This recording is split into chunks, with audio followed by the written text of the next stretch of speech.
আজকে খুবই গুরুত্বপূর্ণ একটা বিষয় নিয়ে আলাপ করতে চাই। সেটা হলো যে আমরা কিন্তু অলরেডি বিজ্ঞানীদের কল্যাণে, তাদের গবেষণার কল্যাণে এটা কিন্তু জানি যে আমাদের এই যে সূর্যের কেন্দ্রে সেখানে কিন্তু প্রতিনিয়ত ফিউশন প্রক্রিয়া হাইড্রোজেন যে হিলিয়ামে রূপান্তরিত হচ্ছে, এবং এই প্রক্রিয়ার কারণে যে কিছু ভর শক্তিতে রূপান্তরিত হচ্ছে সেটা কিন্তু একটা বিশাল পরিমাণ।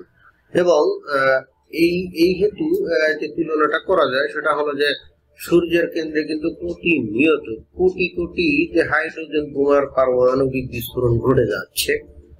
অবশ্যই আমরা হাইড্রোজেন বোমা কি সেটা জানি, পৃথিবীর বিভিন্ন দেশে এখন কিন্তু এই হাইড্রোজেন বোমা আছে, এবং আমরা কিন্তু অনেকেই আণবিক বোমা সম্পর্কে কতটা জানি সেটা আমি বলতে পারবো না, কিন্তু হিরোশিমা এবং নাগাসাকিতে যে আণবিক বোমার বিস্ফোরণ ঘটেছিল, আসলে আণবিক না পারমাণবিক বোমার বিস্ফোরণ ঘটেছিল, সেটা কিন্তু ছিল মানে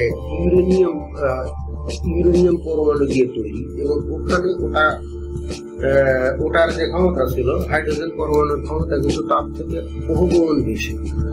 তো যে প্রশ্নটা এখানে উত্থাপিত হতে পারে যে সূর্যের কেন্দ্রে যদি কোটি কোটি হাইড্রোজেন বোমা মানে প্রতি সেকেন্ডে যদি বিস্ফোরিত হতে থাকে, তাহলে সূর্য কেন ছিন্ন বিচ্ছিন্ন হয়ে যায় না?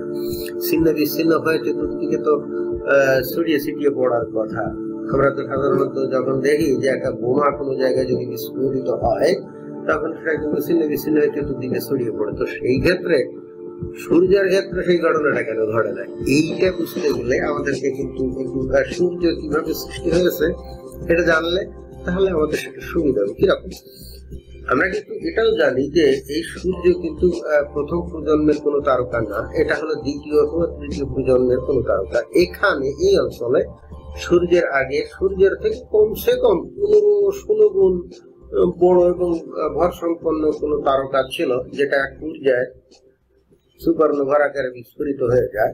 কেন সুপারনোভার আকারে বিস্ফোরিত হয়? কারণ তার জ্বালানি শেষ হয়ে গেছিল, এবং জ্বালানি শেষ হয়ে যাওয়ার পরপরই কিন্তু যে পদার্থগুলো চতুষ্পার্শ্বে ছড়িয়ে দিছিল সেইগুলাই কিন্তু আবার আস্তে আস্তে এক জায়গায় জড়ো হয়ে কেন্দ্রীভূত হতে থাকে, পুঞ্জীভূত হতে থাকে, এবং এর ফলেই একেবারে কেন্দ্রে যে বিশাল পদার্থ কেন্দ্রীভূত হয় সেখানে সূর্য তৈরি হয়, এবং চতুষ্পার্শ্বে যে পদার্থগুলো ঘূর্ণায়মান ছিল সেগুলো পুঞ্জীভূত হয়ে যে বিভিন্ন তৈরি হয়, বিভিন্ন যে গ্রহগুলো তৈরি হয় 8টা বা 9টা।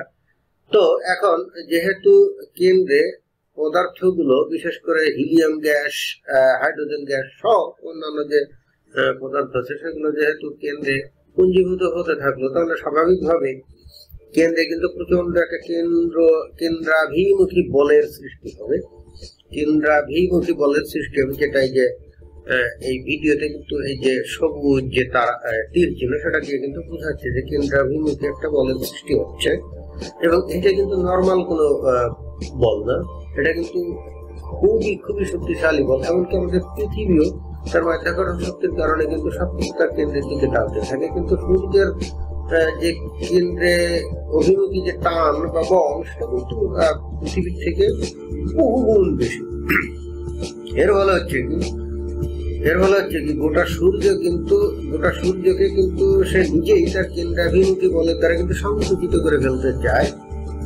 কিন্তু যেহেতু সংকুচিত করতে যাওয়ার সময় যখন কেন্দ্রে এই পদার্থগুলো বা গ্যাসগুলো যখন অত্যন্ত কাছাকাছি অবস্থান করে প্রচন্ড ঘর্ষণ ঘটায়, তার ফলে যে তাপমাত্রার সৃষ্টি হয়, যেটা একেবারে কমসে কম 10 মিলিয়ন ডিগ্রি কেলভিন হবে, যেটা ক্যালকুলেশনে পাওয়া যায়।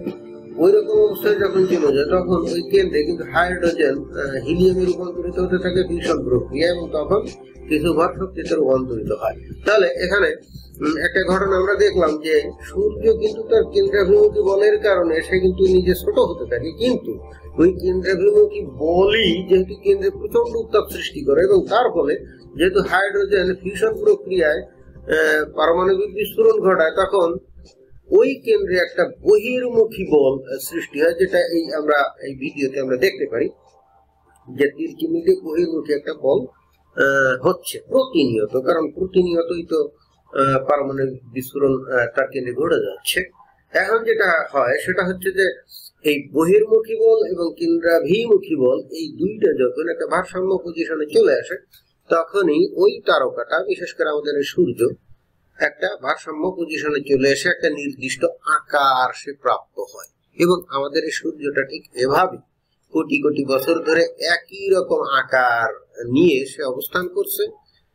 এই আকারটা তখনই ভেঙে পড়বে যখন সূর্যের যে হিলিয়াম হাইড্রোজেন জ্বালানি আছে, এটা যখন আস্তে আস্তে পুড়তে পুড়তে শেষ হয়ে যাবে, তখনই কিন্তু সূর্য আস্তে আস্তে কিন্তু সংকুচিত হতে থাকবে। তখন কিন্তু ওই যে বহির্মুখী বলটা আর থাকবে না। কেন থাকবে না? কারণ হাইড্রোজেন পুড়িয়ে বা ফিউশন প্রক্রিয়ায় যে ভর শক্তিতে রূপান্তরিত হচ্ছিল কেন্দ্রে বা হচ্ছে এখন, এই ঘটনাটা তো তখন আর ঘটবে না। না ঘটলে কি হবে? তখন বহির্মুখী বলটা আর থাকবে না, শুধুমাত্র কেন্দ্রাভিমুখী বলটাই কিন্তু ওই সূর্যের আকর্ষণ বলের কারণে ওখানে প্রবল থাকবে এবং সেটাই প্রাধান্য লাভ করবে। এবং এর ফলেই কিন্তু সূর্য আস্তে আস্তে সংকুচিত হয়ে ছোট হতে থাকবে। তবে সূর্যের কথা হচ্ছে যে সূর্যের মতো আকার সম্পন্ন বা ভর সম্পন্ন কোন তারকা বা নক্ষত্র, বিশেষ করে আমাদের সূর্য, এটা কিন্তু সুপারনোভার আকারে বিস্ফোরিত হবে না। সুপারনোভার আকারে বিস্ফোরিত হতে গেলে সূর্য থেকে কমসে কম 10 থেকে 15 গুণ বড় হতে হবে এবং তার ভরও 10 থেকে 15 গুণ বেশি হতে হবে।